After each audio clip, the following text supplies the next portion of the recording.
Yeah, hey Jay, thanks for jumping on Power Athlete Radio. You're in Vegas? I'm in Las Vegas, yeah. That's where you've been for a number of years? I've been here for about 20 years. I'm originally from Massachusetts, and I went to California. I went west for the bodybuilding career about '99, and somehow I migrated to Las Vegas, and I've been here ever since. So it's the city of sin, and it's been a great opportunity for me. So you didn't end up in like Venice Golds or any of the Southern California spots? No, I was in Southern California for 2 years in a place called Aliso Viejo because I didn't want to be in the bodybuilding scene as much. I was actually moved out to California by a guy named Joe Weider, who was the godfather of bodybuilding. He brought Schwarzenegger, a lot of the guys out to California to pursue bodybuilding. And he actually wanted me closer to the books at the time, which were Muscle and Fitness and Flex, were his magazines. And to be able to shoot year round, and that was the only outlet that was prior to social, which a lot of people watching this or listening probably don't even recollect those days where it was just books. That was the only way you could get notoriety or be featured, and covers of magazines meant a lot. And that's really how I started my career, getting notoriety through those magazines. Yeah, no, before we moved to Texas, I lived in Newport Beach, so I know Lisa Viejo. Okay. And I used to go down and train with some guys down there, and we went to, they were buddies with Milos. We would go out and train at Milos's gym. Yeah, we used to do photo shoots there for Flex. That was kind of the headquarters for Flex magazine shoots, and he's actually training in Las Vegas now. Milos, he's here, and a lot of guys have migrated here ever since the pandemic. But I was one of the original ones that came out after 9/11 happened, and I bought up a lot of properties, and kept me here. And also the 24-hour city was very it was a little more productive for me for training because I was training around the clock, sometimes 4 times a day. And that was more suitable for what my career was. And of course, the Mr. Olympia was held here since '99. It was at Mandalay Bay. Then it migrated to the Orleans Hotel. And now it's going to be at Planet Hollywood now in the future. So obviously, young kid growing up in Massachusetts, got into lifting weights. I assume that, your first experience was probably pretty spectacular for you to be able to kind of get where you got. I'm just wondering, like, what was the transition? Like, you went in, you wanted to lift weights. Was there anything for sports? Like, what was the driver that got you into the gym? I started looking at the books early on. My sister's boyfriend had an interest in bodybuilding, and he had some old muscle builder books, and I saw pictures of the early day guys such as Chris Dickerson and Samir Bannout, and I gathered some interest in the muscle building, and I was an athlete in high school. I played football, and a couple of my friends worked out. We toyed around in the high school gym, and I was always the strongest kid. It seemed like for my age group and even older age groups, I was able to lift a lot of weight. So, and I had a good body. I did concrete work. I grew up in a family business doing concrete from the age of 11. And that kind of influenced me to, say, hey, what could I do with my physique if I actually started lifting weights? And I was able to go to a couple Gold's gyms through, probably my sophomore, junior year locally. I didn't actually join the gym and start actually pursuing any kind of training until after high school, because I was working on the weekends and school vacations after school for my brother's business and playing football. And that it just didn't suit my time schedule to be able to hit the gym. So I started reading books and, attending my local GNCs and picking up, information there. That's the only place they really sold the bodybuilding books. So I read through a book called Beyond Built by Bob Paris, who was an old school aesthetic bodybuilder. And that really gave me an insight on how to train. It was a lot of techniques and to learn the different exercises. But truly, when I joined the gym at 18, I sat around the gym and just watched people work out. And that's really how I kind of learned, to be honest, just by visually seeing guys train.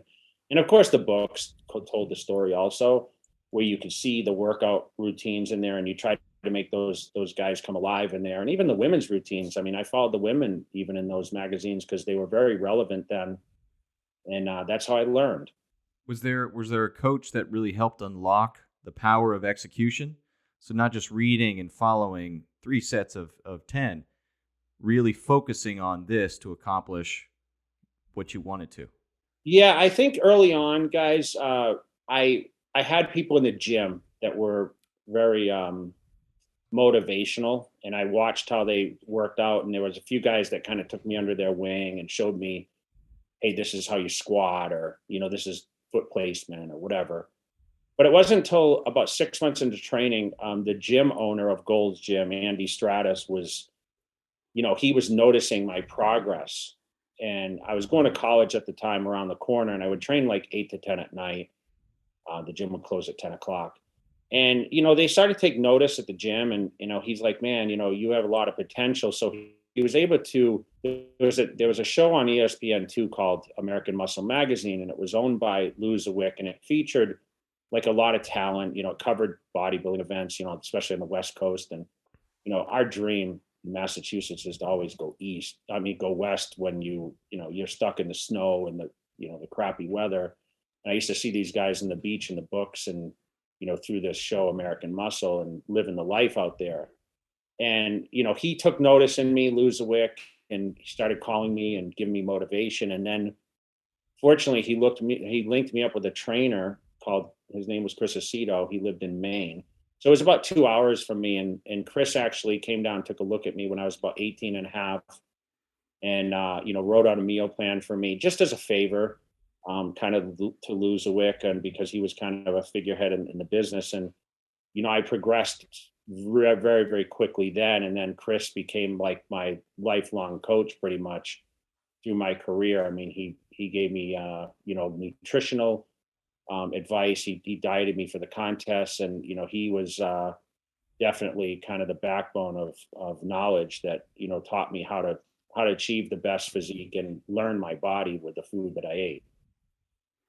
So where did you make that like kind of leap? I mean, there's a lot of dudes that stroll into the gym and people with good potential, but not every person that goes into that situation ends up going on and becoming Mr. Olympia.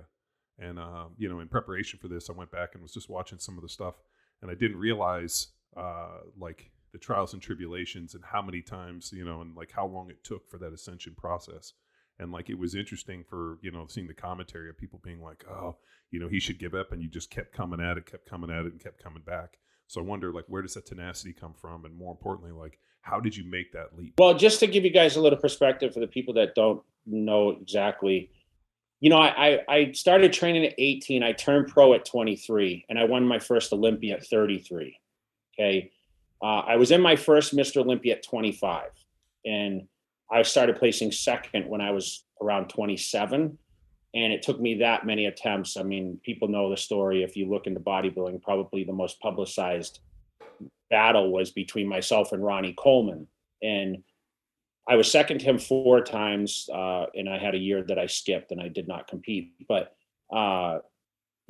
that's why I think I have such a big following, is because I was the underdog for a lot of years. But to go back, I became pretty spectacular early, meaning at 18 and a half, I found Chris Aceto. At 9, basically at the end of my 19th, at the age of 19, just before I turned 20, I won the Teenage Nationals, which had made me the best teenager in the country. So I progressed very quickly, and that's when people really started to take notice.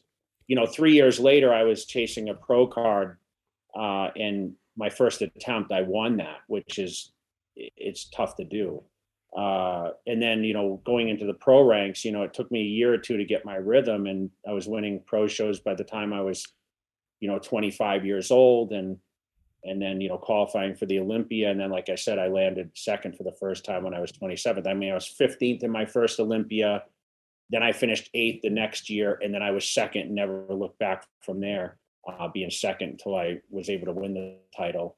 So it was a transition that took time, but at the same time, people look at my career and say, man, that's like a storybook, like career on what people want to do. Because not only did I have success on the stage, rather quickly, I was able to financially support my bodybuilding career, which kind of was the goal in the beginning. I mean, I thought, man, this is a great opportunity, great business.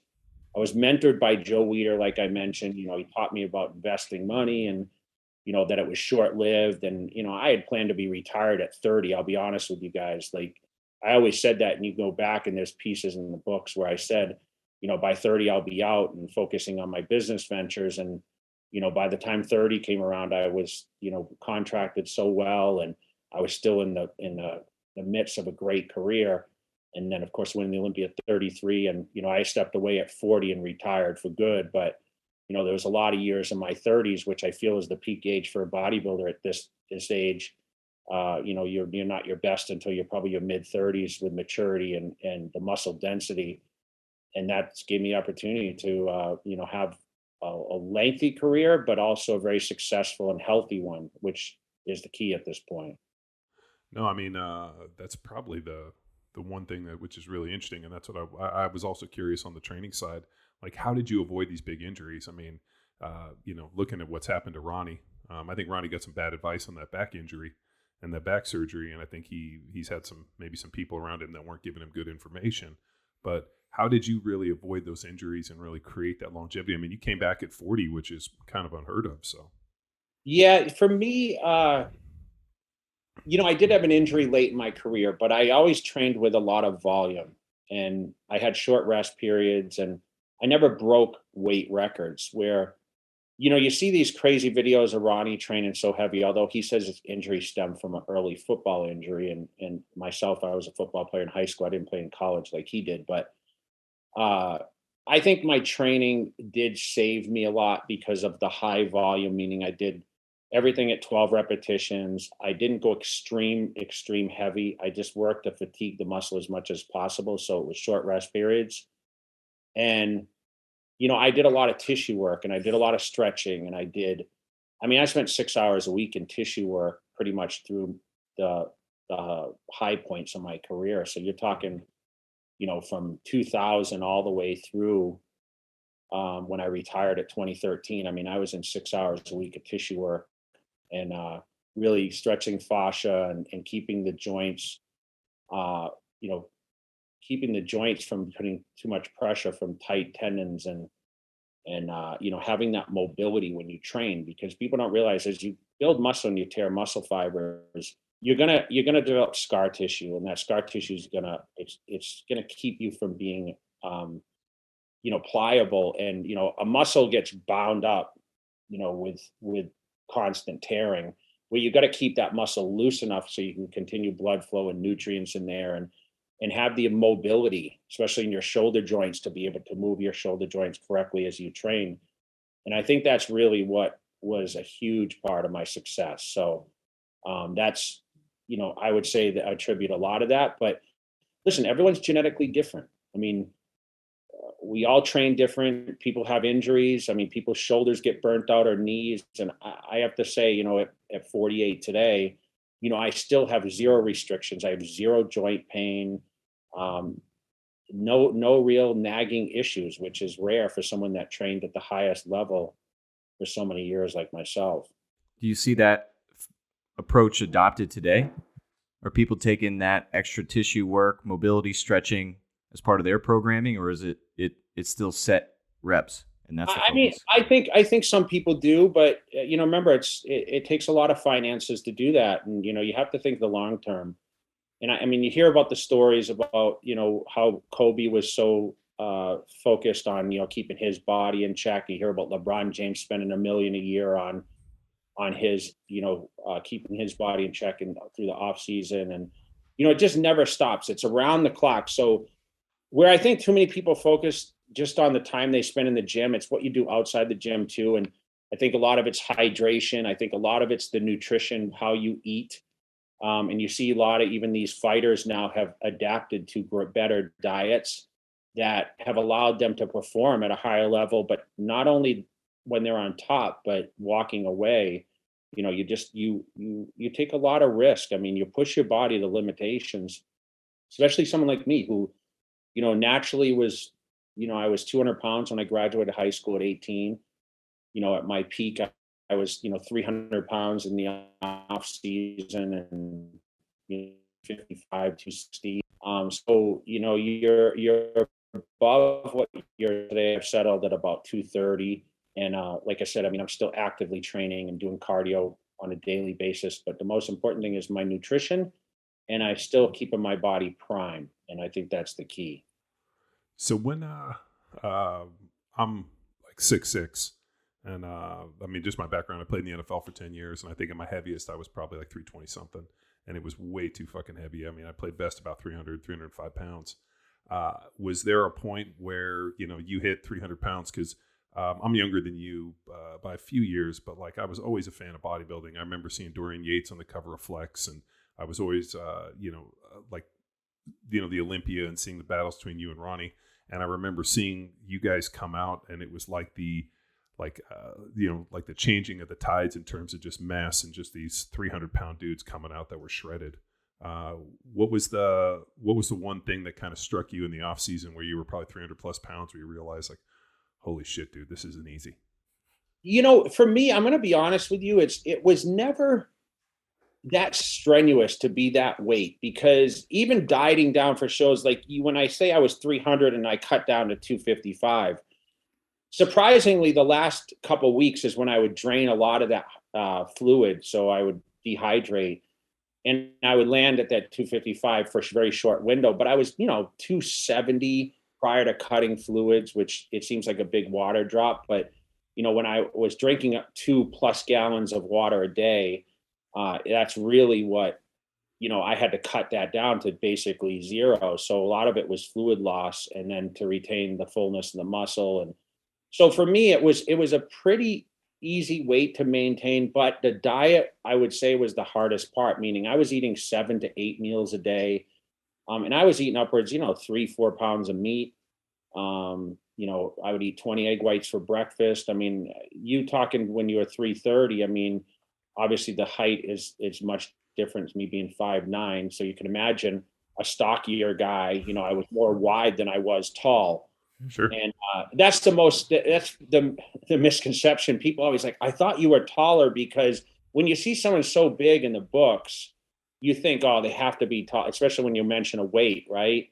I mean, think about if someone was on the football field, 5'9", 300 pounds. I mean, it would be crazy, right? So, well, I played against Ted Washington, who was like 6'6", like 400 plus pounds. I mean, he was, yeah, it was like I felt like he could have put me in his pocket. That's how big he was. Yeah, and so I think, for me, for some reason, I never really was that uncomfortable. Yes, it was hot on planes, or like, I would get hot a lot easier because, my metabolism, when you're eating every 2 hours, people don't understand, when you put food in your body, it's like a furnace, Give us some examples. Like I think, because people always ask me, they were like, hey, when you were, and what was funny, and I'm sure you found this too, the biggest and leanest I ever was when I ate the most. So when I was eating like 7,000 or 8,000 calories, I was, 300 or 6'6", I was like 308 at like 7% body fat, 7-8%. And I remember like it was pretty consistent, like 6,000 to 7,000 plus calorie meals. And I remember thinking like, this is fucking awful, how much I hate food.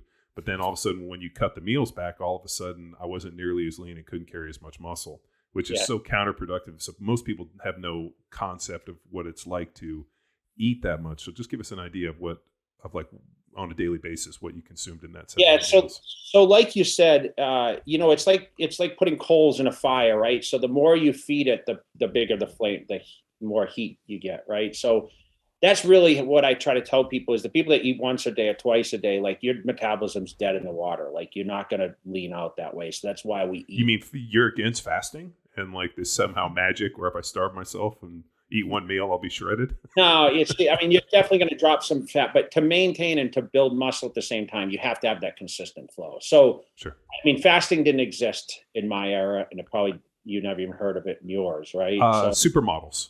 Yeah. But it was cigarettes, cocaine, and grilled cheese sandwiches. Yeah. It's what supermodels did. We call fasting. Yeah. So listen, so a breakfast, I would have 20 egg whites, couple whole eggs, 2 slices of Ezekiel bread, which is a flourless bread. I'd have a cup of coffee, a big bowl of oatmeal or grits or cream of rice. It kind of varied. But I mean, I would eat, my goal for each meal was to have around 75 grams of protein, and I would have about 150 to 200 carbs per meal. okay, which is outrageous. I was eating 1,000 grams of carbohydrates a day. And even on a contest diet, I'll be honest, like, yes, I had to cut down on the carbs to start the process 4 months out. But as I got down to 8 weeks forward into the contest, I would probably eat 1,000 grams of carbs a day because my body was just burning so much. Because remember, my output went from off season, I just trained once a day. I would, push heavy weights. My body weight would climb up like close to 300, say 290. And I wasn't doing as much output, but when I would get ready for a contest, I would add 2 cardio sessions in a day. So I'd get up in the morning, I'd do, an hour or 45 minutes of cardio work. I'd eat a meal or two, go to the gym, train once, come home, eat a meal or two, go back to the gym, train another time with weights, eat 2 more meals, and then another cardio session for an hour before I went to bed. So it was 4 times a day that I was blasting my metabolism with weight training or cardio. And listen, the weight training there was such an output on that, meaning I was training with so much core and intensity. You burn way more calories than you could ever burn on a step mill or treadmill. And don't get me wrong, we never ran. We weren't running, right? Because the weight on the joints would be too much. We did, steady treadmill work, bike work, elliptical. I mean, step mill ended up being the best thing for me. So the rotating stairs, that's what brought in the conditions for our back. Still the best to this day. Like there's a gym down the street that I joined because they had a step mill. Because there's nothing that hits it like that thing.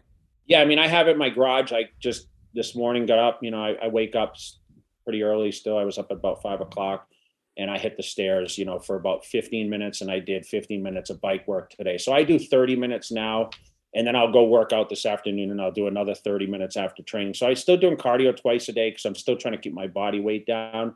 But obviously the weight training is very minimal compared to what I used to do. I eat half as much and I train half as much. Let's put it that way. So, but that's really the meals I would eat, probably 12 ounces of meat, which was steak, chicken, turkey, and then I would have at least 2 cups of rice, which is 100 grams of carbs, and then maybe add some other things. And then around the training, where I'd take a huge meal where I drink like some sort of a sugar drink, even while I worked out, and follow up with some sort of a low-fat protein, whether it's protein powders or fish or turkey, where I wouldn't really eat steak around the training as much. But there was a lot of days I'd eat steak 4 times a day just to keep the weight on and really have it stick to me a little more. I mean, red meat is definitely beneficial to people trying to put on weight or size, especially if a fast metabolism. But I really had very rare cheat meals. So people always often ask, hey, what's your vice? And for me, I never really had scheduled cheat days. Of course, I had my pizza or my burgers, or I liked my carrot cake from Cheesecake Factory. I mean, we all have our things that we do. But it was never like when I got done with a show, I need to splurge and eat this or that. It was never that way with me because I was focused on, okay, how can I be better to retain or, challenge whoever's pushing me to the next level. On that note, do you get feedback, or is it just second place enough feedback for you? I need to improve. Do the judges give you what you need to focus on going into the next year? Yeah, most of the time when I was second to Ronnie Coleman, I just needed to get bigger. Explain that. And this is the hard thing. I think with the bodybuilding stuff, in that it's subjective. That there are these people out there that are basically judging you against another person with a set of standards that they haven't. I mean, I don't know, before 6 weeks before the contest, they're like, hey, this is what we're looking for. Or is it just the fact that I got to put together the best package, and you have people that are like the Joe Weeders and the experts that are like, hey, you need to bring this up? Or I just wonder, like, stepping out there, like thinking like, is the package I put together what these guys are looking for? Yeah, listen, everyone has weaknesses, and it's pretty apparent when you stand and you line up guys on stage. And listen, these 7 judges are experts at picking apart the body. So if you're missing your calves compared to your biceps, or for example, my flaw was Ronnie Coleman had such a great back. So when he hit a back double bicep or he hit a lat spread, I wasn't conditioned enough from the back to challenge him, which basically led me to think, okay, and the judge's feedback, I need to get bigger. So when I lean down, that muscle pops more. And that's exactly what I did in order to beat him. And, of course, age takes a toll on all of us. So Ronnie was, 10 years older than me. So when I was 33, he was 43. So you can imagine, he pushed longer than I ever did. I retired at, like I said, at 40, but he, he just was dominant from the back. And that's why no one could really beat him for 8 years. It was almost impossible to do, although I came the closest, right? I mean, I was the one battling him second for so many times and arguably could have won at least one or two of those. I mean, really one was very, very close. 2001, my first second place, I got to him.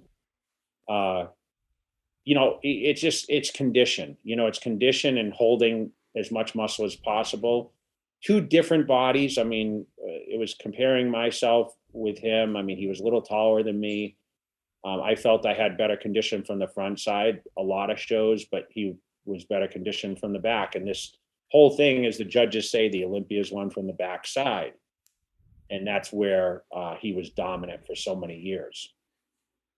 When you, so with the conditioning piece, it's pretty interesting. I mean, you're doing all this training, is there just like the experience of being like, hey, at this point, I mean, I assume it's the training, it's the cardio, it's trying to get into caloric restriction or at least a caloric deficit long enough, and eating enough protein to maintain the muscle.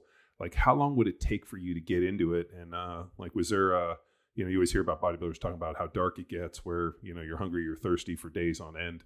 I mean, was it as terrible as it looks? Because man, whenever I see those guys on stage, I think, man, it's probably the closest they'll ever be to death. Yeah, I mean, yeah, that's the sad part, and I hate to say that, but I mean, you dehydrate yourself so much. But a preparation would start like 16 to 20 weeks out. So we would start zoning in, saying, okay, I've reached my peak off season, meaning this is as much as I'm going to probably add for body weight. It's time to start coming down. So you start adding in the cardio and the training. You focus on dialing down and ripping off body fat.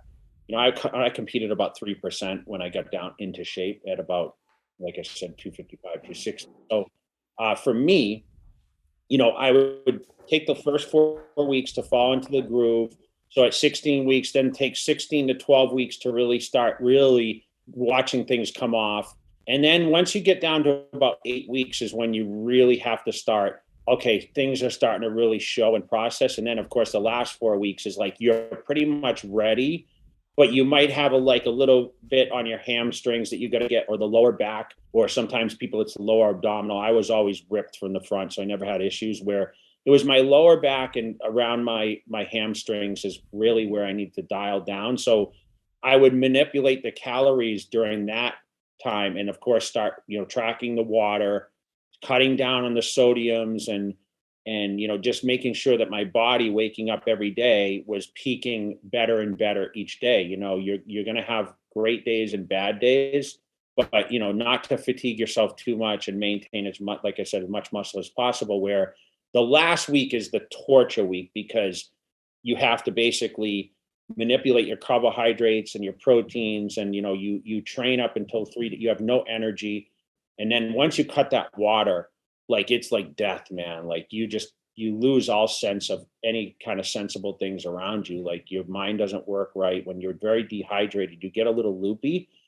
And that's how we end up on stage. And then of course you get to go on stage like you're energized when you feel like total shit, So, and you're driven by adrenaline at that point. Like you trained now, someone like me trained a whole year. People always say I prepped for 20 weeks or I prepped for 12 weeks or what. But the truth is like I prepped my whole life for this, right? I worked my way from 18 to get to that point where I was on the Olympia stage. And it was only a dream to me, like picking up a magazine, like when I was 12 years old and seeing those guys. I never imagined that could be me. And here I am, leaving a legacy and setting a new standard for bodybuilding as the elite.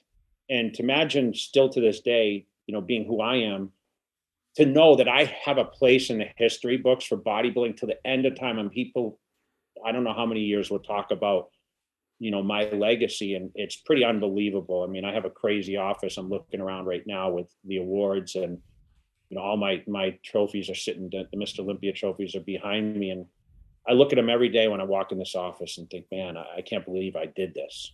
That's what's crazy. Yeah, that's a driver on stage for sure. So obviously the component, the dieting down the food.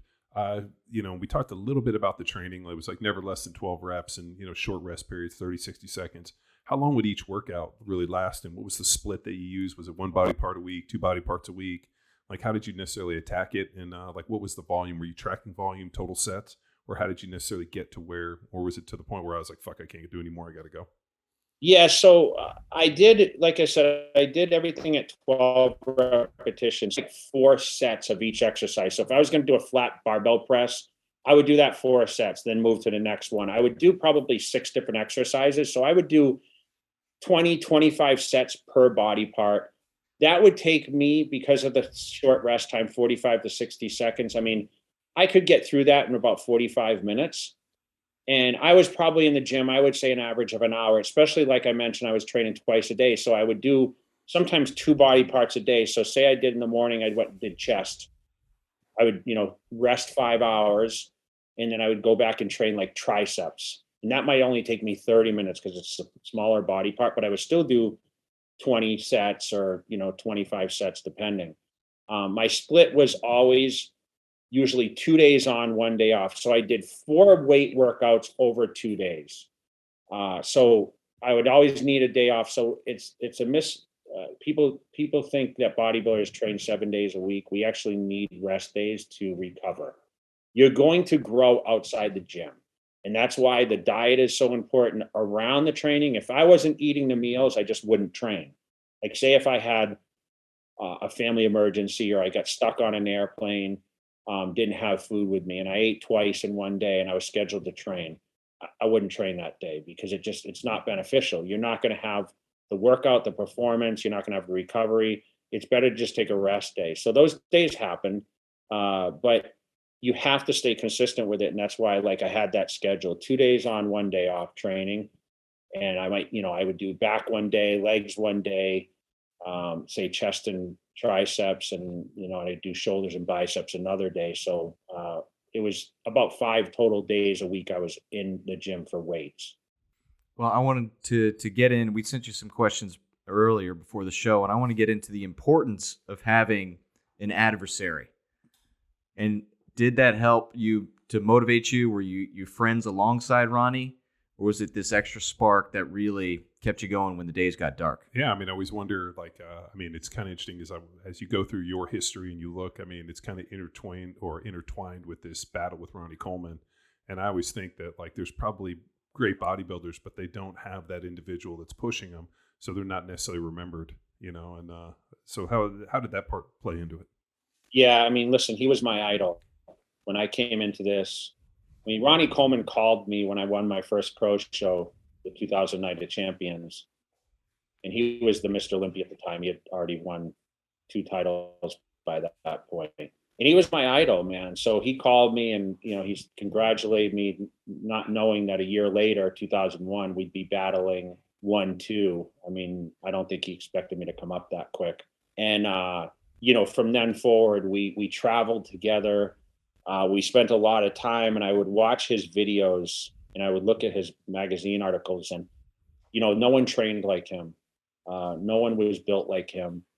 So you couldn't do it. You idolize those people, but without Ronnie Coleman, I wouldn't have been great. I never would have pushed myself. I wouldn't have had the drive to be better. I don't think, because when someone is chasing you, or consistently, or just is better than you, which at the time he was, that's what really kept me motivated. And I owe a lot of credit to that rivalry. But we were friends. But I'll tell you, I went in the gym like I hated Ronnie Coleman. I would train like that every day, and I would truly believe that every Mr. Olympia that I battled him, I was going to win.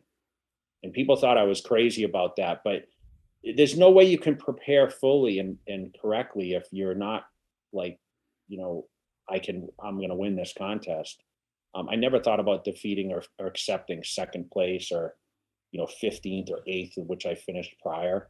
Like, I only wanted to be the best. And, I try to create that environment around me and have people around me that believed in me, but didn't over accentuate the fact of how great I was. So I would fly people in and out to train with me.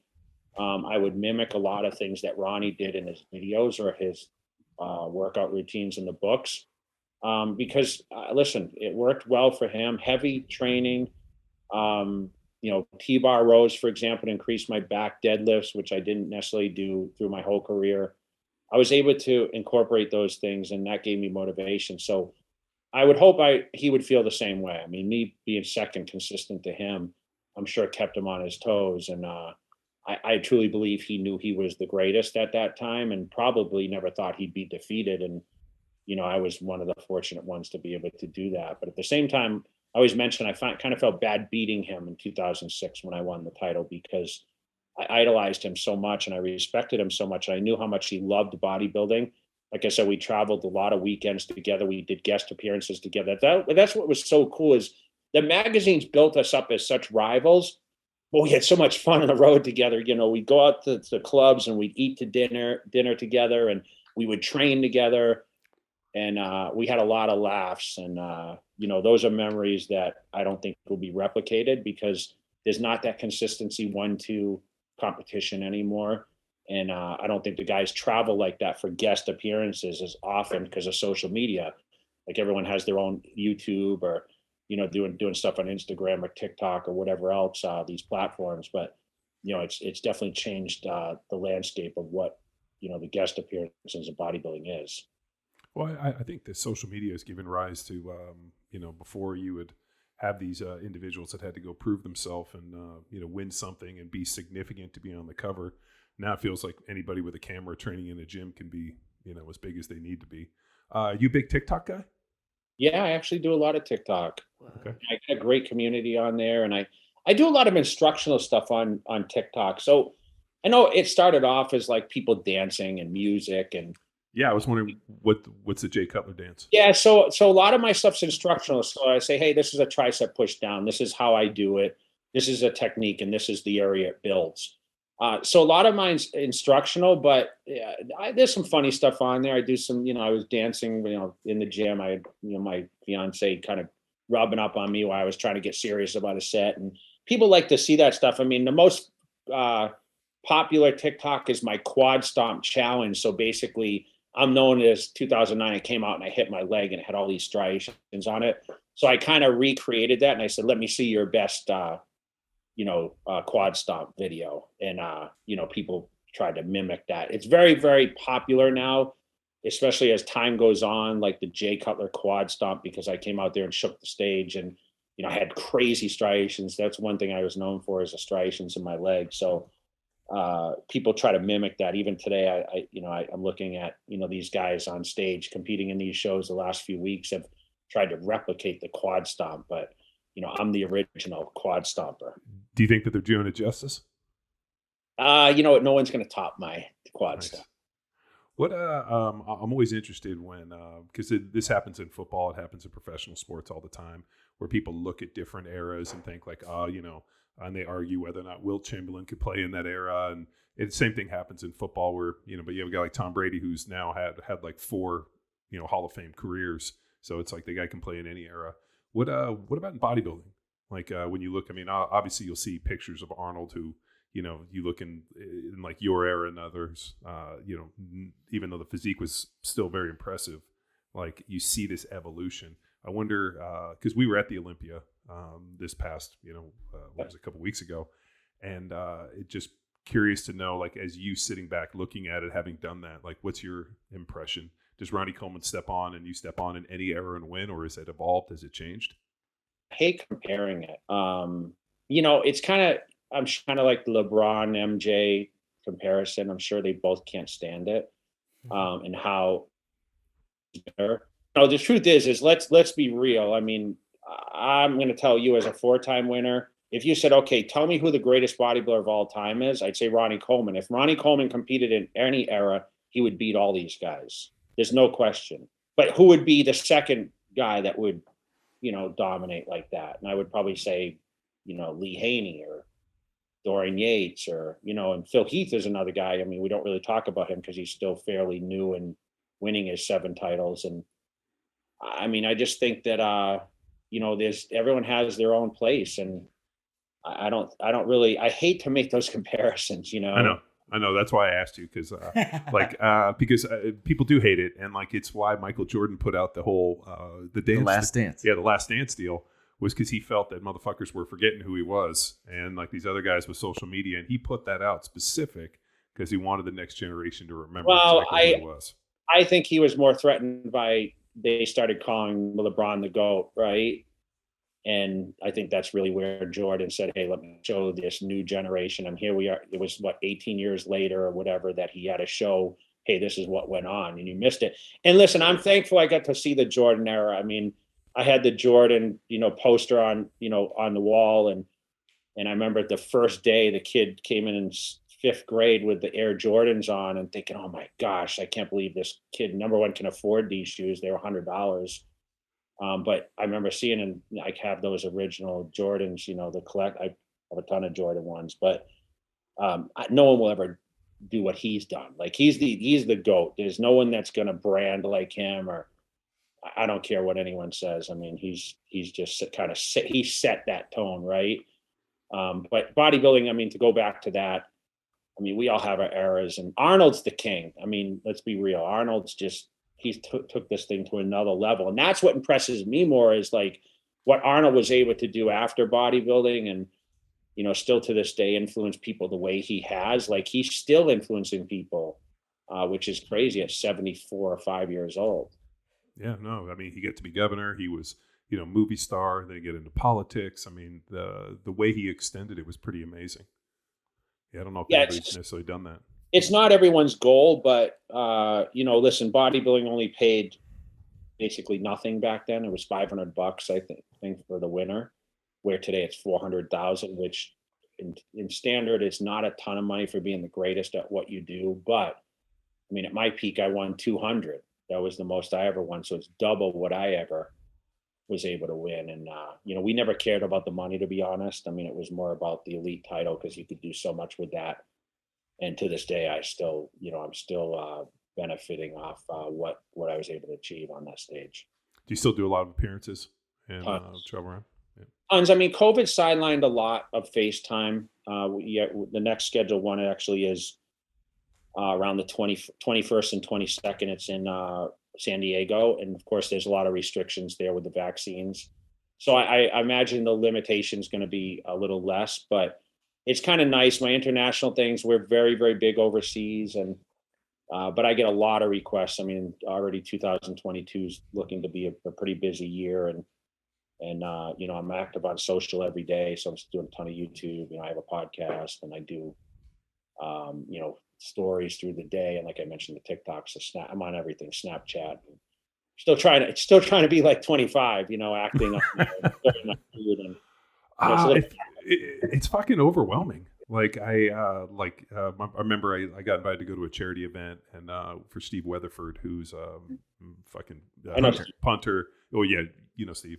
Yeah. And he like comes over to me, and he has like 3 phones, and like one's his Snapchat this, and he's like trying to like thank me, but yet he's like doing this whole thing. And I remember being like, fuck, dude, like I don't have the wherewithal to be able to handle this much like social media influence, or more importantly, allow the people to have this much access into my life.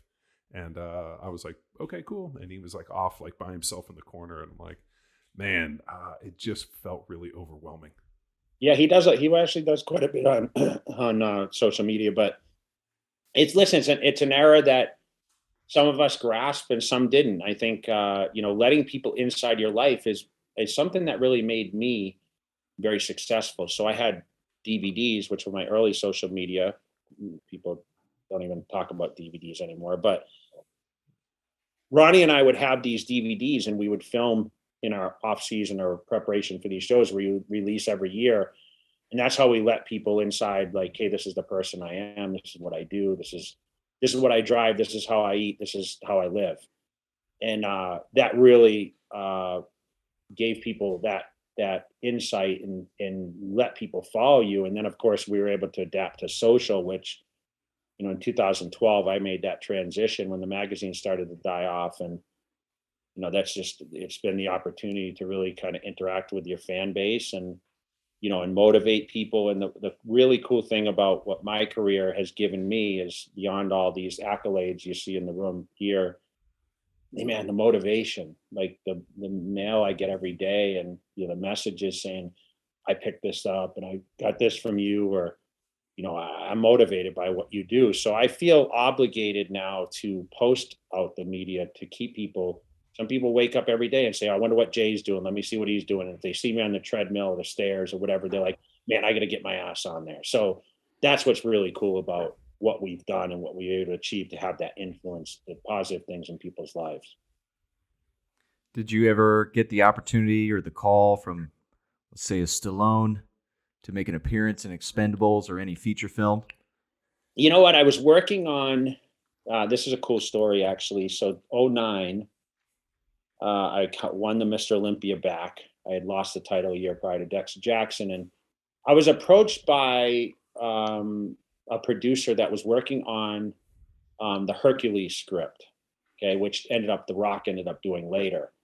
And I was presented this. I actually got to meet with Stan Lee, right? I mean, I got a face-to-face meeting, Lionsgate. Like, we talked about, putting this film up. We had a budget of, I think, $23 million at the time. And the budget kept going down and down. And, at the time I was massive, I was, 270, 280. And I would have had to slim down a lot. And the thing ended up getting canned. But I had that unique opportunity. I mean, I got to see inside, like, Hollywood a little bit. And then eventually, of course, the movie came out, and I think The Rock did it or whatever. But, it's just, I never had that opportunity where I wanted to pivot to that, because bodybuilding was so successful for me. But I'll tell you guys, the early influences I had were Sylvester Stallone and Jean-Claude Van Damme. So Rocky IV was like a movie that motivated me. I think it motivated a lot of people. And Bloodsport. And I thought these guys, because they were cut, they were so jacked, right? I mean, the TV makes them look so much bigger. And little did I know that Stallone was like 154 in Rocky IV, believe it or not. And, yeah. They had to have him stand on a box. Yeah, so they had Rocky standing on a box. And God, I watched something on it, because I'm always amazed by Dolph Lundgren. Like, the dude's like, he's got like a PhD in like rocket. Like, he's such a fucking interesting dude. But when they brought him over and they were doing the stuff, they have Stallone standing on a box, because what's Stallone like? 5'7", 5'8", and he's like 155 pounds. And what's Lundgren's 6'4". Yeah. So it's fucking hilarious. So Google says 5'10". Those were my guys. And I can tell you, I was able to meet both of them. I actually just ran into Jean-Claude not too long ago, about a year ago. It's on my YouTube channel. But so Stallone in 2004, he had a supplement brand, and I won my third Arnold Classic. It was Schwarzenegger's show in Ohio. And I remember I was walking into Morton's Steakhouse, and a guy came running over to me. He's like, hey, I got someone that wants to meet you. And I walked over to a limo, and out steps Stallone, and he goes, hey, Jay, I'm a huge fan. And I was like taken back, because at 12, I was watching Rocky IV, being like, oh my gosh, like, so Stallone, he's so jacked, this and that. And little did he know, he motivated me so much. Same thing with Jean-Claude. I remember the first time I met him, I was, established bodybuilders walking across the parking lot, Gold's Gym Venice. And I see this guy, and the guy's saying, Jay. And he's walking from his car. And as he gets close, I'm like, oh my goodness, that's Jean-Claude Van Damme. And he's like, puts his hand out and he says, Jay, I'm a huge fan. So for me, coming from Massachusetts, town of 6,000 people, never thinking I was ever going to leave that place. I'm youngest of 7 kids. Like, man, I'm here in California, or, I was in Ohio for a Stallone meeting. And, Stallone invited me to go see The Contender. They were filming it in Vegas. I don't know if you guys recall, he had a TV show for boxing. And he invited me down after that. And, we were able to, be friendly some. And those guys, man, they motivated me. And, to meet Arnold after watching, Terminator. I remember seeing Terminator 2 in the movie theater. And that was like the day. I was 17 at the time. And I'm like, I am going to be a bodybuilder. Like, Schwarzenegger is the man. And like, all these guys motivated me. So it's crazy how those points in your life are motivation for the rest of your life. And then, to meet your idols like that, I've just had great opportunities to do that. And, I'll never forget it. Yeah. Do you coach any athletes now, or is it just sticking to TikTok?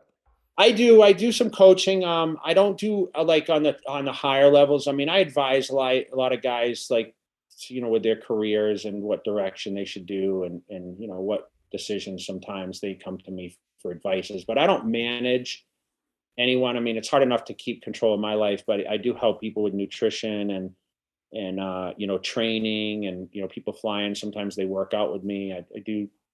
I did a lot of things with charity, Make-A-Wish Foundation of Los Angeles, doing charity camps. And that's what I love to do. I like to teach people proper things because, we sit here and have this discussion. You said, Jay, how do you stay so healthy and others aren't as fortunate? Like, I think I have a lot of knowledge, but my knowledge is like hands-on. I can't just say, okay, this is how you need to train. Like, everyone's body is different, but it's like to go in there and show people, like, this is how the rep speed should be. And this is the control you should have. This is the depth you can go on a certain movement, or, you just have to find the right thing. And I think it's kind of hands-on in that sense. So, I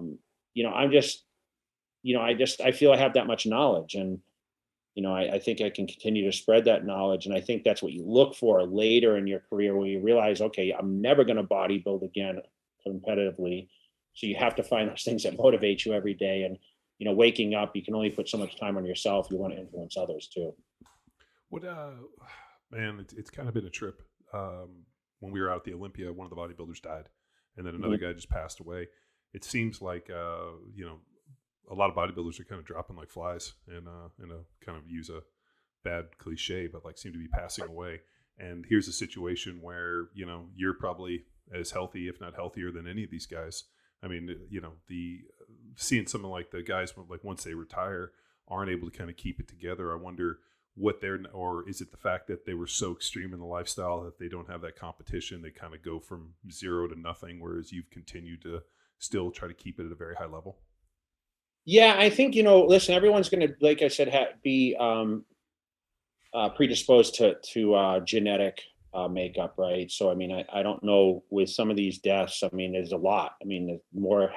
You guys probably didn't know it. A guy died today named Victor Richards, who was a very popular bodybuilder back when I first came on. So he passed away today because who's the guy that Sean Roden, the Mr. Olympia of 18. He just passed away last who lived here. He lived in Las Vegas. So and it's tough. And then we were out there. One of the guys passed away. George Peterson, the competitor. And, there's a lot of talk. I mean, people they're saying, oh, it's the vaccines, or, people not getting blood work. And the truth is like, no matter what people think, yes, there's drugs involved in bodybuilding. There's an extreme amount of food, okay, which it can be dangerous on its own.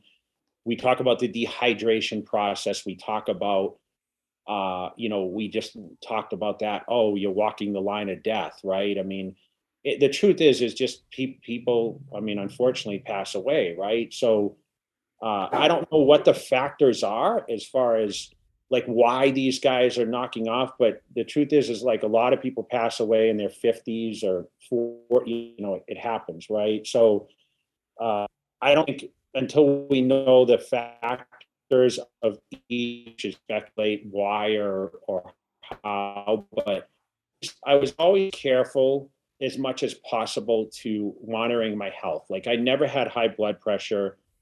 Of course I had kidney functions, that I had to be aware of, because that was what I was told by the doctors, where, especially when you're dehydrating, whether you have to be concerned, because obviously you can't regenerate your kidneys. So I luckily never had any of those issues. And for me, like, I always tried to do as much as possible, like with the cardio and the clean eating. And what I've done after, my whole objective is now to stay healthy and live to, an age where I can really enjoy life, right? Enjoy my family, enjoy the things that for 25 years I had to put on the sidelines in order to be a selfish bodybuilder, because it is very, very individual, where you have to cut out a lot of things in your life. I mean, I always mention I lived in a box where it was like eat, sleep, train. I didn't deviate to a lot of social gatherings. And no one would really understand until you went into that place where it took to get ready for a contest and be that laser focused on it. But listen, it concerns me. There's no question. I'm concerned for my health. I do my checkups. I drop blood every few months. I mean, obviously when you weight train, you're gonna build up more, your blood's gonna get a little thicker or whatever. So you have to be really careful, especially having a grandfather and a father who had strokes, and were on blood thinners. My dad just passed away at 92. And I have a great family history, but at the same time, that doesn't mean anything, especially when I pushed my bodies to the extreme. So I'm always concerned. I mean, I'm 48 years old. I mean, we're not in the early stages of our life necessarily. Yes, it's considered a young age, but as we know, a lot of people around us, unfortunately, don't make it to the later ages. So I'm doing everything possible to navigate my life so I can be as healthy inside as out. So, what would be Jay Cutler's recommendation for people in terms of like maximizing their life? I mean, what's pretty cool is you were able to push your body to limits, and now you've been able to come out the other side. I mean, I still train and bang weights every day, and still feel pretty good, and run and do everything I can do. And it's amazing when I run into guys that played in the NFL, like for a decade, like I did, and longer. They're fucked up. Like they don't move well. Their shit's all like messed up. I mean, I got a buddy who's, early onset Alzheimer's and, had a lot of teammates die and whatnot. I wonder what would be Jay Cutler's, like routine or checklist to be able to maintain health into their, to get to 92. Listen, the number one thing is consistency, and that's consistency. Like, listen, we've trained as bodybuilders, and the amazing thing to me is like the day people quit, they just never even work out anymore. Like I don't, we do it. Some people do it for lifelong, and it's not really, you can tell it. I mean, it's not a passion because you wouldn't stop if it wasn't. So I think just consistency in the diet, back down off the things that, get your checkups. Definitely. I think, monitoring your blood work and, that is the plus, but, you have to not be stressed out in life. Stress is the biggest killer of everything. So if I mean, for me, huge getting the more cardio. I can tell you guys, it's not, I need to do this because I want to keep my body fat at 6% or whatever. It's truly because I want to think about my day, and it gives me that almost that meditation. And I know a lot of people meditate these days. They take that silence and they just, they kind of like visualize. And I think it takes a lot of still planning, but at the same time, like find things that relieve stress, because we're all enduring stress, especially during these crazy times with pandemics and everything else. It's the time that you need to yourself, or you have to find hobbies that keep you, in a positive state, and just stay active. Stay active. Don't become a couch potato. Don't eat a ton of food at night. Stay away from processed sugars. Sugar is the number one killer, especially as you get older. It causes, plaque in your heart and everything else. You need to focus on keeping a general clean life, and that's really what I kind of value my life around. And, I continue to do that on a daily basis. There's no days off, and there's no shortcuts. You have to stay consistent. John talks about he's picked up welding and all these different skills. Is there any new hobbies, skills that 10 years ago you had zero interest in that now you find a passion with? I have 5 golf lessons scheduled right now. A day? No. He's like, yeah, no, it's one every hour. It's what I did in bodybuilding. I'm just going to. No, so I want to golf. Okay, to go back in time, when I was 19 to 20, I worked on a golf course. So 2 seasons, I was a groundskeeper. I did maintenance on the golf course, and I never took it up because I was so focused on the gym and training and whatever else. And I really, that's one thing I regret. Like nothing in bodybuilding I regret, but I had that opportunity to golf for free, and I probably would have had coaching for free at the time. But what it would, I just got to get my ass out to a golf course. I got to learn how to hit the ball and be able. Hopefully, I'm able to swing, because obviously with my size, I'm still pretty muscular. But I want to learn how to golf so bad because I know that I'd be addicted to it if I became somewhat successful at it. I know a lot of people say I sucked at it, so I just never kept doing it. But that would be great because I used to get out on that golf course and I would run the mowers and I'd be out there at like 4 o'clock waiting for the sun to come up. And it was so peaceful. And I know at this point in my life, I'm looking for even more peace than what the gym gives me or my cardio sessions or my walk around the neighborhood. And that's kind of what I'm looking forward to. So there's one thing, it's the golf. I want to learn how to golf. So I know a million people are going to hit me up from this and say, I can teach you how to golf or you can come golf with me. And, I want to travel around. I just want to hit golf courses all over. I mean, when I travel to these events, I'd like to take a day and say, okay, I'm going to hit some, do 18 holes or whatever, I think what you got to do is you got to commit to it with the outfit. So you got to go buy a bunch of like goofy pants and some funky outfits. Huge ass. And then what you do is you get the outfits and then you put them in your closet and you're like, fuck, I got to use these outfits. I got these shoes. I got to go out and do this. It's I don't think I can do that. No, I mean, who knows? It's but like, I don't know. I think it's like everything. If you commit to it and that's what you want to do. I played golf on numerous occasions and my dad loved it. So I would gladly go with him. And I know Chris's dad's a big golfer. I personally just do not enjoy it. I mean, I can go play, but like, and I'll go play if my brothers want to go play, but like, it's not like I wake up every day and it's like, God, whereas your dad, every conversation I've had with him is about golf. Uh-huh. It's like his whole fucking life. Oh yeah. He's great. And my dad was the same way. He loved it. Great teacher. And I mean, he's traveled the world, Ireland. And then that's also part of that. Wherever he goes, he just finds a 9 or 18. Yeah. And then his objective is essentially to find a group to tag along with. And you just meet some of the most interesting people in the world. And you're forced into some awesome conversations. Nice. So it certainly brought him joy. I suck, however. Yeah. And I'm sure much like your dad, my dad constantly reminded me how bad I was at this. Like, oh God, you're terrible. I'm like, yeah, keep bringing it, old man. Do you have a gym at your house? I was wondering, like, come COVID, when they shut everything down, the restrictions, like, did you have a pretty dope gym set up at your house, or do you still have to go to a local gym? I have a kind of a makeshift gym here, not well as equipped as some of the other gyms, but I was able to work out at home. And like I said, the weight training isn't really substantial these days. I'm not trying to press a ton of iron, but, I was luckily that Vegas has a lot of private facilities. So I was able to gain some access shortly after the 2-week shutdown. For 2 weeks, everything was closed. And then after that, things started to open slowly and I was able to have access to a few private facilities, which was great.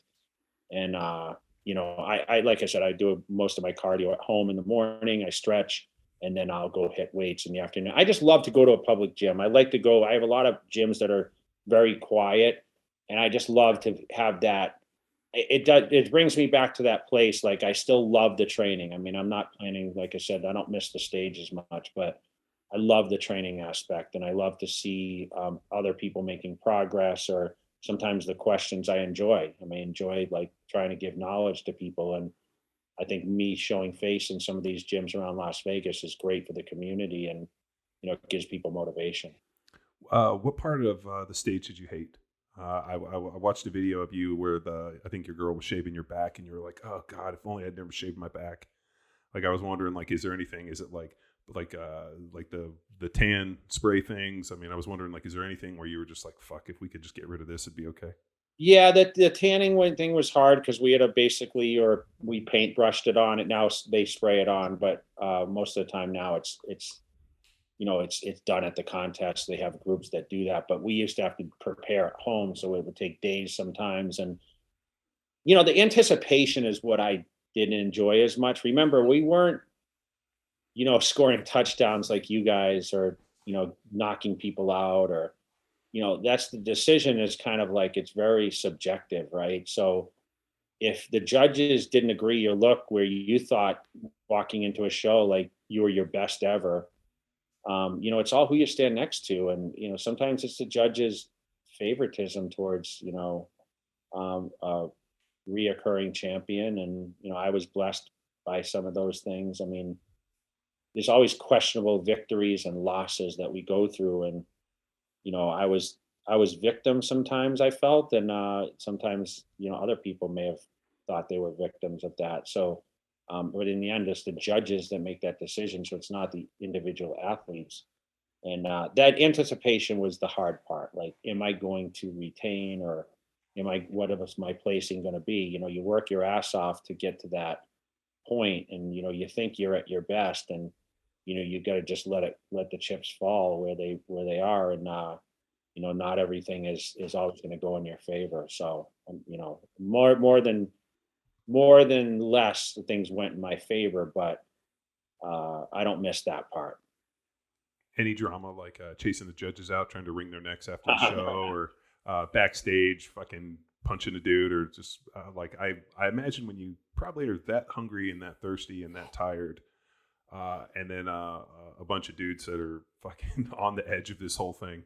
I can imagine like tempers flaring, or maybe everybody's just so tired and sedated. They're like, I just want to go home and drink some water. Yeah, most of the guys are depleted. Everyone's a tough guy, man, until you get in their face. It's one of those things. It's like, when the guy cuts you off in traffic and he flips you off, and then you pull up and, you roll your window down and they just keep driving, that kind of stuff. I mean, it's not that serious. So I think there's been some rivalries. Nothing with me. I'm a pretty genuine, even going person. Like, I don't have problems with people, and I let my body do the talking at these shows. And like I said, I may not have liked some people necessarily, but I just kind of was reserved in that sense. And the judges, man, I loved them when I was winning, but not so much when I wasn't. Right. So funny how that works. I mean, there's still some judges where I'm like, I question their ability. Like I just mentioned earlier, like they're all qualified, but it seemed like some of them just didn't like me,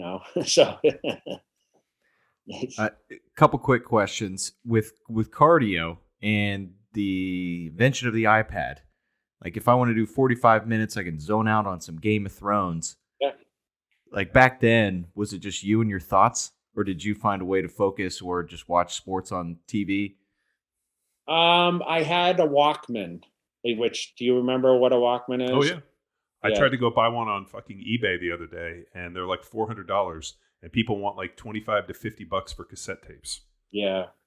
Because I explained to my kids, I was telling them about cassette tapes, and I was like, you know what? I'm gonna get a Walkman, and I'm gonna buy some cassette tapes, and it was $75 for Metallica's fucking 3-set. Yeah, so I had a yellow Walkman. You remember the yellow and the cover? It would clip. You open it up, and it would clamp over, and then you had your foam ear sets, and then it went to more of the the little buds, right? And he had the cord, which always got in the way. Like when I was training or sometimes doing cardio, the thing would fall and the thing would rip. It's like when people drop their cell phones in the gym and it scoots off the treadmill.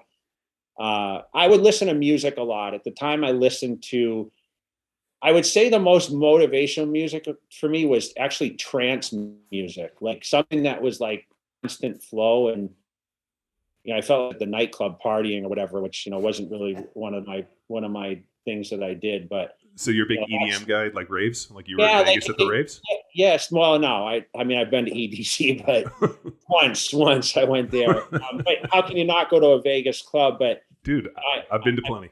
Yeah, so I would listen to more like just music that kept me flowing, and the hour would pass. And remember I was doing this sometimes at like 4 a.m. to beat people in the gym. And if I was doing it at home, I just wanted to get it done, and I'd make it subside. Now I have a TV in my gym here at home, and where I just watch stuff on my phone. A lot of times I watch YouTube. I think I watched YouTube this morning, just different things. I watched Shannon Sharp, I think, do his analysis, this whole Aaron Rodgers thing and all that, Fuck Shannon Sharp. He's a fucking idiot. He's always been a fucking idiot, and I've known him for a long time, and he's still a fucking idiot. I don't know how you feel about him. But so funny story, when I was probably like 16 or 17, and I grew up in like Torrance, Palos Verdes area, if you know that area. And we drove to the Venice Golds. So we, like obviously we'd start lifting weights and we're training for football. And one of my buddies was like competing in a bodybuilding show. So we drove over there. And I remember we walked in and we saw Paul Dillette. Yeah. He had looked like Frankenstein, like the crazy veins. Yeah.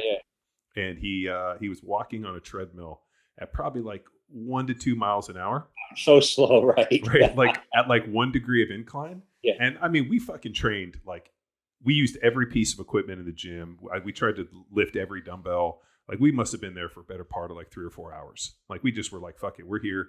Let's try everything. And that dude walked on the treadmill the entire time we were there at the slowest pace. Like we just called him the turtle. We didn't know who he was. He had a towel on his neck, sure, right? And he was wearing like big, like the cool Zuba Lifterman pants. And like this big like 9X sweatshirt. And he had those boots, you know, that like go up to your calves, but they don't tie. Yeah. And I'm sure you got a couple of those hidden somewhere. And dude, he walked, no music. I mean, they played music in the gym in Venice Golds, I think. He had no headphones or anything, but I just remember it was like 2 miles an hour, 1 degree of incline. Because of course we went over and looked, and the dude literally the slowest fucking walk I've ever seen, and the dude did not stop for like better part of 4 hours. And we were like, he was my neighbor. Yeah, he was my neighbor, John, actually. So he lived next door to me when I moved to California in Orange County. So he would drive up to Venice every day. And, you know, it was a little further. It's what, an hour, 45 minutes? You said drive from Orange County to Venice, and I almost threw up in my mouth a little bit because it's such a long fucking drive. The 405, oh, fuck, I don't miss it. Yeah, so he was my neighbor. So he would drive up every day, and you know, he was one of the guys that kind of motivated me in the beginning too. But yeah, he walked very slow on the treadmill for sure. Oh, and then there was I remember like whenever we came in, like you remember like there was like the I don't know, like the fucking reception booth, but then there was like a bunch of like kind of like benches, and these big bodybuilders were just like sitting there eating out of these Tupperware containers, and dude, farting so bad. I remember we walked in and I was like, this place smells awful. And I just remember these big bodybuilder dudes, and just like we went in there and we lifted every weights, and those dudes were still eating, and that dude was still walking on the gym. And then I remember we went back like the next weekend. Sure, same deal. Dude was still walking on the treadmill, so it was our joke that he had never left. And they were like, "Man, that guy's fucking walking." It was so slow, like you could walk around your house faster than that. Like I just remember thinking, like, "What the fuck is this guy doing?" But I remember he had these crazy veins on his neck, and we thought they kind of looked like bolts almost. Like he looked like Frankenstein. Yeah, you know, Venice Golds had that mystique about it, right? It was the aura. So I'm sure you, like with your friends, went up there and like, oh, we're training at Golds Venice. And I mean, I used to see, I saw everybody there. Kobe used to Magic train there. I mean, Tommy Lee Jones, Keanu Reeves, I used to see. You know, so many people, man, just in and out of that place. And I remember coming out in the early years and training there and thinking, God, it's like a who's who. Like you see every movie star and, you know, athlete, like the bodybuilders, you know, Flex Wheelers and the Dillettes and Sean Rays and all these guys that were just super popular in the books. And I used to just sit and watch these guys work out. And, you know, it's kind of sad because it doesn't have that same mystique anymore since the pandemic and whatever else. You know, they brought a lot of equipment outside, and we shoot a lot of content there. I actually shot a few weeks ago, but hopefully it will get back to what it was. You know, new company just bought Gold's Gym, a German company, and they're trying to bring it back to the old age. So where I lived in Orange County, between where my office was and my house was Metrics. Mm-hmm, yeah. I don't know if you remember that. I trained there, yeah. Yeah, so I used to have a membership, and I would stop at Metrics and train before I went to work. And man, we loved that place. And like a bunch of pros would show in. And then one day I showed up, and they had sold to these guys called the 12, which was like, imagine like, oh God, what's the right word? Like imagine going to a rave where people are doing circuit training, like with a DJ. So we like walked in, and they were like, yeah, we bought this place. We did a renovation over the weekend, and now it's circuit training in a rave. And they had a DJ on a booth. And it was like neon lights and stuff, right? Oh yeah, fucking absolutely insane. Yeah. And the best part though is they threw away a bunch of the old Metrics equipment, and it was in the dumpsters out back. And we just fucking backed my truck up, and we were able to find like the old Hatfield safety squat bars. I mean, we were trying to fucking pillage anything we could. And these guys came out there like, "Is this stuff worth anything?" We're like, "Not to you, it's not." Yeah. And then we went in, and the guy was like, you know, because we still had memberships there. Yeah. So you know, it wasn't as if they were just gonna like fuck us on the membership. So the guy's like, "Oh yeah, I'll give you the rest of the year. You can come train." We went in there like 4 times, and I'm like, "This is the weirdest thing I've ever seen." And then they were like, it was Troy Zucolato took that gym over later. and called it Z's Fitness. But that was on 17th Street. So we used to do the flex photo shoots there too. So that's probably the time where a lot of the pros were coming in and out of there. But that was the place I joined actually when I moved out there in '99. Yeah. Oh yeah. I think Zucalato had like a life extension clinic in there. Still does. And then, but I wonder if he went back and bought it. I wonder if the 12 is still there. That was probably like 4 or 5 years ago that those guys took it over. I don't think it's exists. There's a lot of smaller, because I still travel out to Huntington. I stay in Huntington a lot. And I travel to a couple private facilities. There's more like key card clubs out there now. So Earn Fitness and, there's a couple other ones. Jay, have you ever heard of a musician called DJ Muscle Boy? I have not. It's worth a YouTube. Really? Oh yeah. He's got some epically creative fun, and he just makes fun of everything. He's from Sweden. No, he's from Finland. Iceland. Yeah, the Viking clap. He's an Icelandic dude, and I can't remember how he got on our radar, but somebody was like forwarding us this, and we had him on the podcast years ago, which is hilarious. And just if you Google DJ Muscle Boy, you'll just fucking laugh. Yeah, and have some fun with it. Yeah, it's pretty good. So yeah, I've traveled to Iceland. It was one of the most amazing places I visited. The bodybuilding culture was crazy there, and Hathor's from there. The strongman. Now he's a boxer. But do you know how many people are in Iceland total? 1 million, I think. Yeah, it might even be less than that.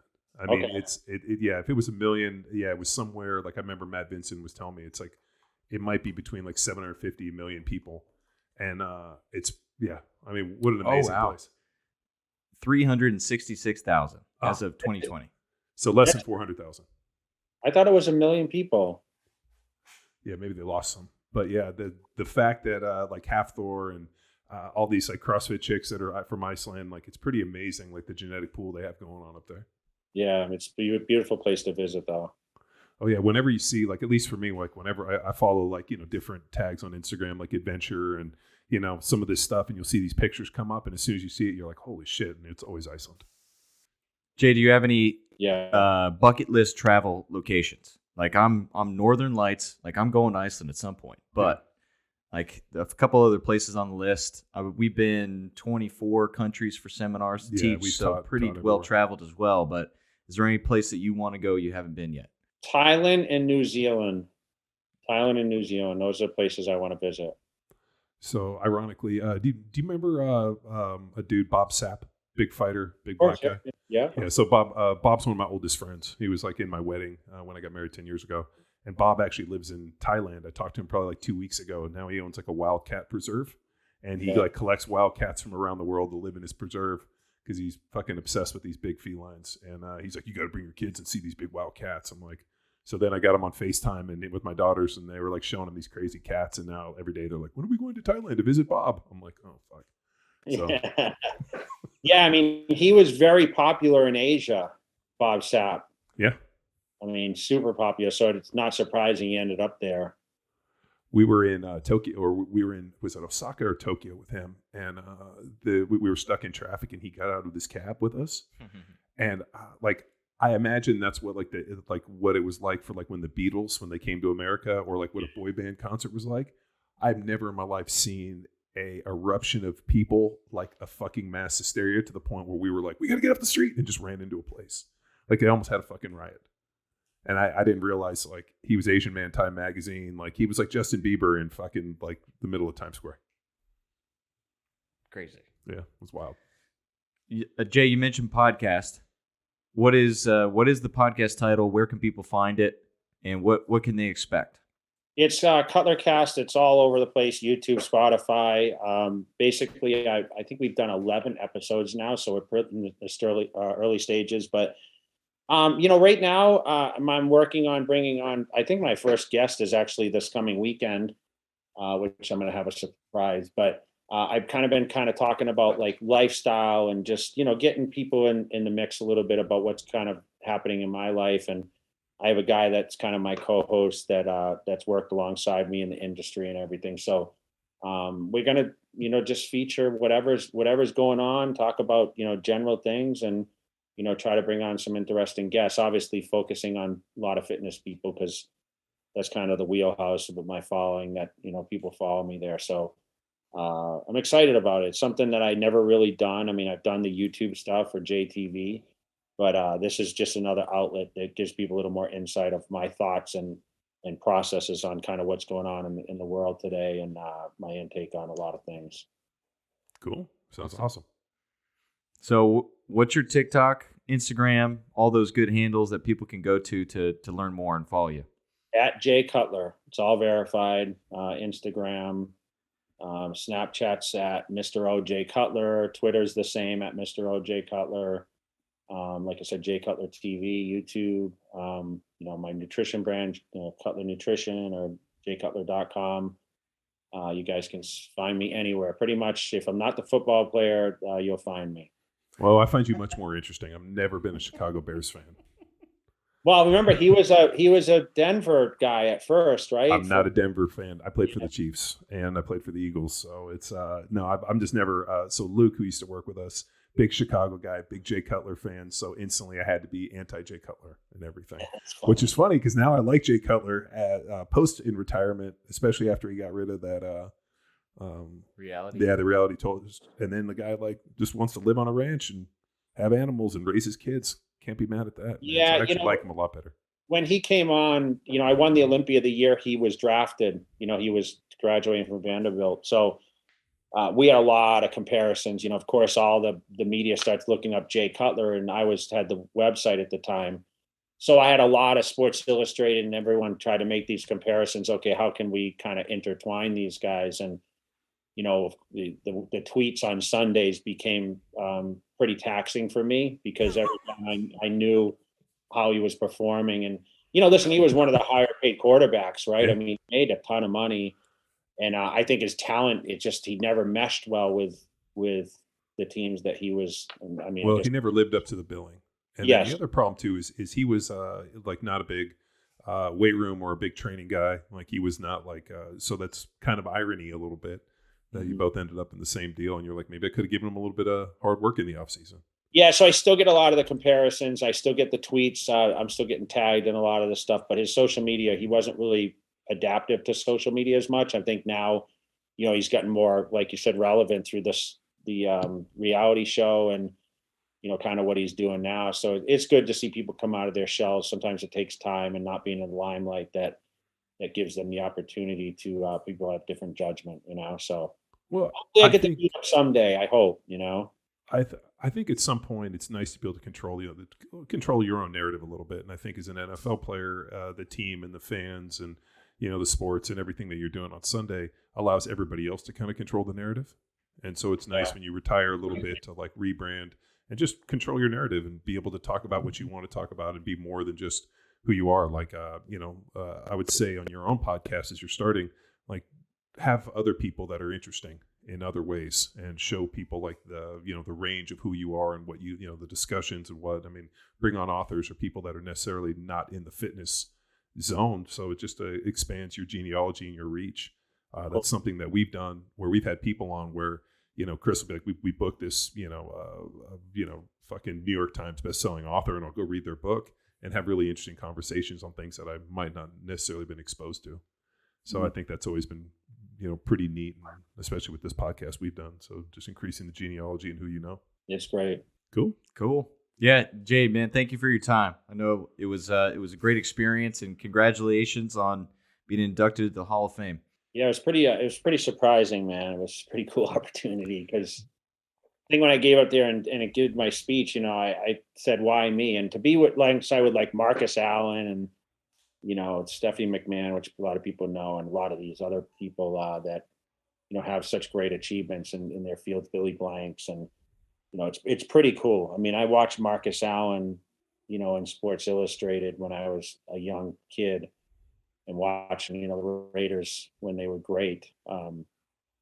It's just really cool to be alongside someone like that, man. You never imagine you meet those kind of people. And I never realized his accolades were as substantial as they were. I don't know the history of some of these ball players, but everyone has greatness within them. It's just who reaches that level and pushes themselves to that. I believe that everyone has greatness, right? No matter what they it just depends on how high they want to take it. And, some of us shoot for the highest, and some people just, they become great parents or, family members that motivate, a smaller community. But it was a great opportunity. So I'm thankful for Bob Goldman and the community and Hack and these guys. Cool. Well, thanks for tuning in to another episode of Power Athlete Radio. Bye.